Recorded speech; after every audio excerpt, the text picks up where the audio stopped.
After refusing to join a neighborhood prayer group, my neighbor left a Bible on my doorstep, then reported me to the HOA for creating a hostile environment. At the next meeting, she said loudly, "Some people bring darkness to the block." I stayed silent. Until one night, I found her digging in my garden at midnight and in her hand was. I bought my house in Lakewood, Colorado 2 years ago after everything in my life fell apart. My marriage ended. My job changed. I had to get away. I just wanted to be somewhere quiet, where no one knew me, and I could rebuild. The house was small but clean. Front yard, nice little garden space. Safe street. Retired couples, a few families, some younger people. I kept to myself mostly. I work from home. I don't play loud music, I don't party, and I've never been one to push my beliefs on anyone. About a week after I moved in, I met Sandra. She lived across the street. She walked over one evening with a basket of banana muffins and this fake plastic smile stuck on her face. She had short curly blonde hair, wore this long pink floral dress, and talked like she was trying to sell me something. "Hi. I'm Sandra. Welcome to our little piece of heaven," she said. "We have a weekly women's prayer group every Thursday at 7. You're more than welcome to join. It's at my place, just across the street." I smiled politely and told her thanks, but I wasn't really interested in prayer groups. Her smile didn't move, but something in her face tightened. "Oh. Well. We always have room for one more. Just think about it," she said, then turned and walked back across the street without another word. I thought that would be the end of it. It wasn't. About 4 days later, I opened my front door and found a Bible sitting on the doormat. No note. Just a thick black Bible, kind of worn, with a pink ribbon sticking out of it. It didn't take a genius to figure out who it came from. I didn't bring it inside. I put it on the community bench by the mailboxes. 2 days later, I got an email from the HOA. And not just some friendly neighborly reminder. This was an official complaint. "Your conduct has been reported as disruptive and unfriendly by multiple neighbors. We are asking you to be mindful of creating a welcoming environment." I called the HOA president, Russ. He sounded half asleep when he answered. When I asked what the complaint was actually about, he paused and said, "Sandra said you were rude when she tried to include you in community activities." I told him I had declined a prayer group. That was it. No yelling, no fighting. Just a no thank you. "Well," Russ said, "maybe just try to participate a little more. People around here like to feel connected." That pissed me off. But I didn't argue. Fine. Let them think I'm standoffish. I didn't care. But it didn't stop there. Next HOA meeting, Sandra stood up and gave this weird little speech about how the community was built on values and how darkness had a way of creeping in when good people stayed silent. I knew she was talking about me. I didn't respond. I just sat in my chair while a few of the neighbors looked in my direction. After that, things got worse. Someone stomped through my garden. Trampled the tulips I had planted. Not just stepped on them. Someone had gone back and forth to make sure every last flower was crushed. Then someone knocked my trash can over. Twice. And it wasn't wind, my neighbor's bins were fine. Another day, I found a nasty glob of something on my mailbox. Could have been ketchup. Could have been something else. I didn't smell it to find out. Still, I kept quiet. I didn't want to give her the satisfaction of seeing me lose it. And then my cat went missing. Midnight was an old rescue cat. Gray tabby, lazy, missing one eye. I never let her outside the fence. She just liked to lay by the flowers in the sun and watch the birds. At night, she always came inside to sleep at the foot of my bed. She never wandered far. But one afternoon, I noticed she hadn't come in. I walked the neighborhood, called her name, shook the treat bag. Nothing. I put up posters, checked every shelter in a 5-mile radius. 3 days passed. No sign of her. Then came the night everything changed. I fell asleep on the couch with the TV on. Around 12:30 in the morning, I woke up to a strange sound. Like metal scraping. At first, I thought it was a raccoon. But something about it made me sit up. I looked out the front window. There was someone in my garden. I squinted, trying to make out the figure. Then I grabbed a flashlight and opened the front door slowly. The person was kneeling in the flower bed. Hands deep in the dirt. I stepped off my porch and said, "Hey." The figure turned. It was Sandra. She froze when she saw me. She was wearing a long nightgown and slippers. Her hands were covered in dirt. And she was holding something. I walked closer and pointed the flashlight. It was Midnight's collar. My stomach dropped. "What are you doing?" I asked. Sandra stood up slowly, not even trying to hide what she was holding. "You shouldn't be out here," she said. "You're in my yard." She tilted her head. "You brought something bad to this street," she said calmly, like it was just a fact. "I tried to offer you the light. You turned your back. Now the ground is sick." My heart was pounding. I stepped forward, snatched the collar out of her hand. She didn't stop me. "Where's my cat?" I asked. She didn't answer. Just stared at me, then walked past me and down the sidewalk to her house. I stood there frozen for a few seconds. Then I called the cops. They came. They saw the hole in the garden. They took the collar. But they didn't do anything. They said there was no evidence she had hurt the cat. No body, no blood, no video showing anything violent. "She's just odd," one of the officers said. "Probably meant well." Meant well? I showed them the security footage. It clearly showed her in my yard at 12:30 a.m., digging. It showed her holding the collar. Still, nothing. So I made my own plan. I wasn't going to yell or threaten her. I was going to become what she feared. After that night, something changed in me. I couldn't sleep. I couldn't eat right. I kept seeing her face in the dark, calm like none of this mattered. I rewatched the footage of her in my garden. Over and over. I started keeping a notebook. Dates, times, every weird thing she had done since I moved in. I made copies of the video. I printed photos of the torn-up garden, the Bible on the doorstep, and the HOA complaint letter. I put them all in a file. I wasn't sure what I was building, but I wanted it all documented. And then something weird happened.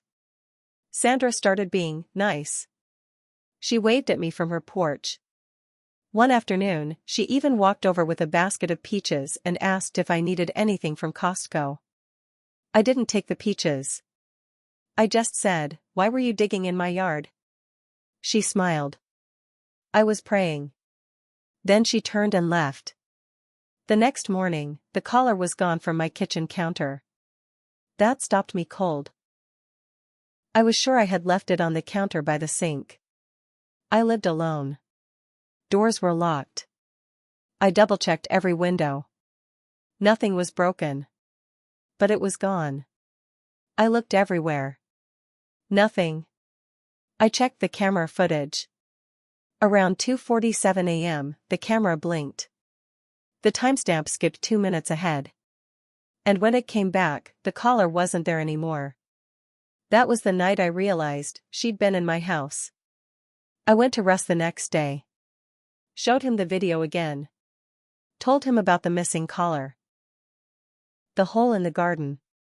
The complaint she filed. The smear campaign she'd started at the HOA meetings. He looked tired, like always, and said, "She's been part of this community a long time." I asked if he thought that gave her the right to break into my house. He told me to be careful how I talked about people of faith. That's when I knew. Nobody was going to help me. So I stopped asking. I started playing along. I joined the HOA's volunteer committee. I started bringing cookies to meetings. I went to one of Sandra's prayer groups and sat in the back. I didn't say much. Just listened. They talked about things like temptation, protecting the neighborhood from spiritual poison, and purifying the block.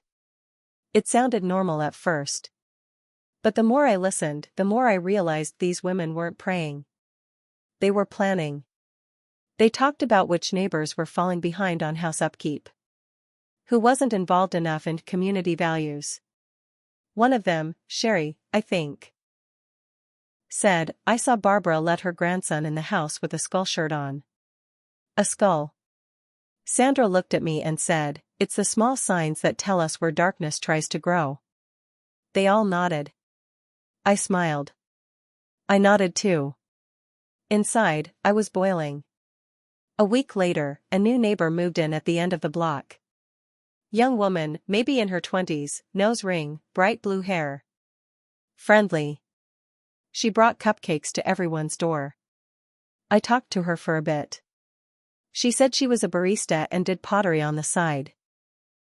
A day later, Sandra's group had an emergency prayer meeting. The next day, that girl's tires were slashed. It was never about religion. It was about control. And the more I watched Sandra, the more I saw how deep it went. She wasn't just controlling people. She was choosing who did and didn't belong.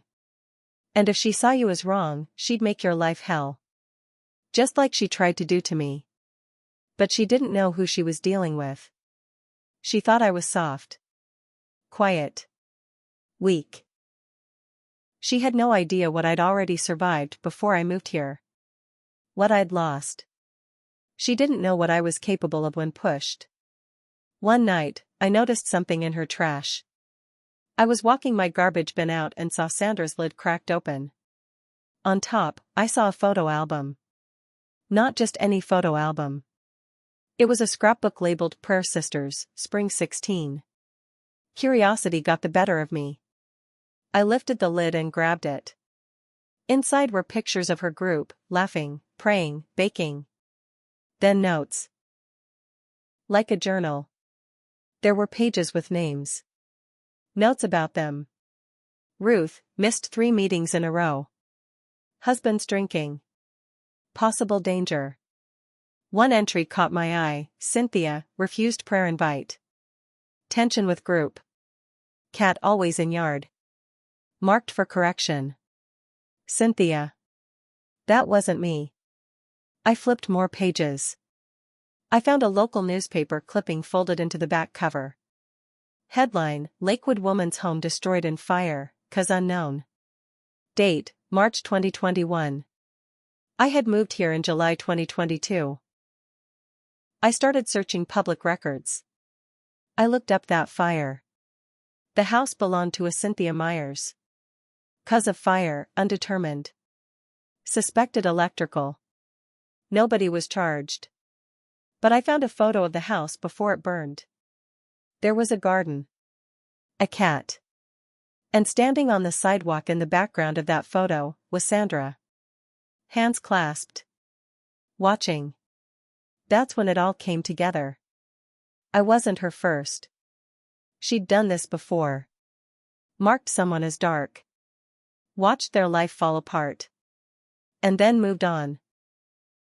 But this time, she picked the wrong woman. Because I was done staying silent. And I was ready to take everything from her. I kept that scrapbook hidden in a Ziploc bag under the floorboard in my laundry room. I didn't tell anyone about it. I wanted to, but I didn't trust a soul around here. I started gathering more. I found 3 other women in the HOA archives who had similar concerns filed against them years earlier. Same pattern. Joined late, didn't take part in Sandra's group, and then one by one, problems started. One had her dog poisoned. Another moved away in less than 6 months. The last? Her husband filed for divorce and took the house. Sandra destroyed people. And the neighborhood let her. Because she looked clean. Acted sweet. Prayed loud. But they never saw what I saw. They never saw her digging in my yard with my dead cat's collar in her hand. So I built a plan. The first step was isolating her. I kept going to the prayer group, but I started asking small questions. Soft ones. In front of the other women. Why did you say the new neighbor was marked? What does that mean, purify the block? Little cracks started to form. One woman, June, blinked hard when I asked about correction. Another, Molly, said she didn't remember voting on excluding Barbara's grandson from events. I was careful. Never angry. Always curious. But I was planting seeds. Then, I found Sandra's daughter on Facebook. She lived in Texas. No posts about her mother. But one comment from 5 years ago on someone else's page caught my eye. Honestly, I just hope she never finds another group to save. I'm still paying for therapy. I messaged her. Told her who I was. I didn't expect a reply. But she wrote back. We talked for 3 hours. And what she told me made everything else look small. Sandra used to run prayer houses back in Texas. When her daughter was a teen, Sandra pulled her out of school and made her lead purity pledges with adult women. If they didn't follow the rules, Sandra would threaten them, spiritually, socially, and sometimes worse. You're in danger, her daughter wrote. She doesn't stop. She breaks people in pieces and walks away before anyone sees the mess.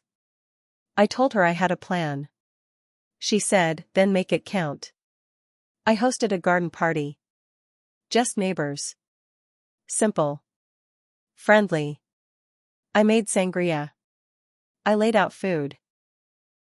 I played old soft rock music. Everyone came, even Russ. Even the women from Sandra's group.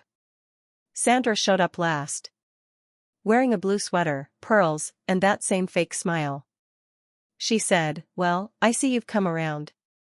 I said, I've been learning a lot from you. She smiled wider. I handed her a drink and pointed her toward a folding chair I had set up under the patio umbrella. She didn't know it, but the camera inside the umbrella stand was recording everything. Once everyone was seated, I clinked a spoon against a glass. Can I say something real quick? I asked. Everyone turned to me. I smiled. Calm. I've been hearing a lot about darkness lately. About being marked. About who belongs and who doesn't. And I think it's time we all saw what that really means. I walked over to my laptop. Hit play. On the screen behind me, my garage door, now turned into a projector screen, played the video. Sandra in my garden. At midnight. Holding the collar. Speaking to the dirt. People gasped. One woman covered her mouth. Sandra stood up. Turn that off. I didn't. Next clip, her notes in the scrapbook. Photos. Her list of names. Cynthia. Ruth. Me. Then, the fire headline. And finally, the message from her daughter, blurred name, but loud enough to read on screen, she ruins people. And no one ever stops her. Sandra turned to leave. Wait, I said. There's more. I walked over to the middle of the yard. Dug up the small plastic container I had buried that morning. Inside, the folded photo of me I found behind my hydrangeas. Next to it, Midnight's collar. I held it up. She put this in my garden. With a photo of me. And the collar of my cat. Who disappeared the night she prayed over my flowers. Everyone was quiet. Then Russ stood up and said, Jesus Christ. Sandra looked around. This is slander. You have no idea what you're messing with. I walked up to her, inches away, and said, you messed with the wrong person. She slapped me. That was her mistake. Because everything was being streamed, live, to the HOA Zoom page. Including the assault. HOA voted to remove her from all leadership roles within the week. Her prayer group collapsed. Half the women apologized to me. The other half stopped speaking at all. But that wasn't the end. I gave the scrapbook to a journalist friend of Sandra's daughter. They published a full exposé. Tied her to multiple complaints from her old neighborhood in Texas. People came forward. Civil suits were filed. Police reopened 2 cases, including Cynthia Myers. Sandra was served papers 3 months later. She sold her house for a loss and left town in the middle of the night. No goodbye. No prayer circle. Just gone. I didn't get my cat back. But I got something else. I got my name cleared. My space respected. My peace returned. And every time I see a new neighbor move in, I make sure to say hello. I make sure they know they're safe here. Because the last woman who tried to mark people? She got marked in return. And I made damn sure it stuck.